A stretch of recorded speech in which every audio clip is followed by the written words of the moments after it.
Philippians chapter 2 verses 6 to 7 is one of the strong biblical proofs of Jesus' divinity. We read, "Who, being in the form of God, did not consider it robbery to be equal with God, but made himself of no reputation, taking the form of a bondservant, and coming in the likeness of men."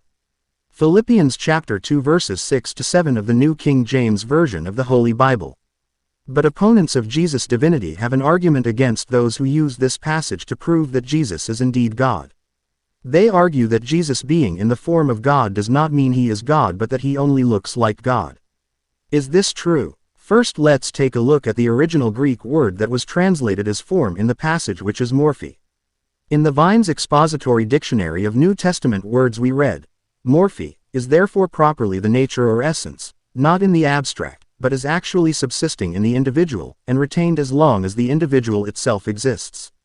It further states that morphe theo, form of God, is the divine nature actually and inseparably subsisting in the person of Christ, and it is sufficient to say that the form of God includes the whole nature and essence of deity.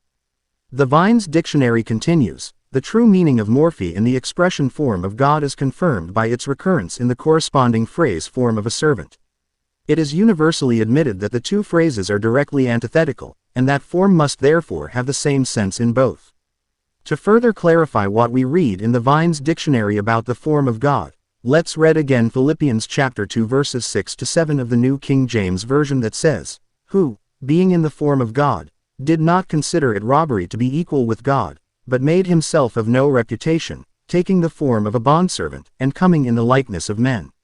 Interpreting form of God as looks like God in verse 6 will also oblige one to interpret verse 7's form of a servant as one who only looks like a servant. That would be a misinterpretation of the passages that would mean that Jesus did not really become human.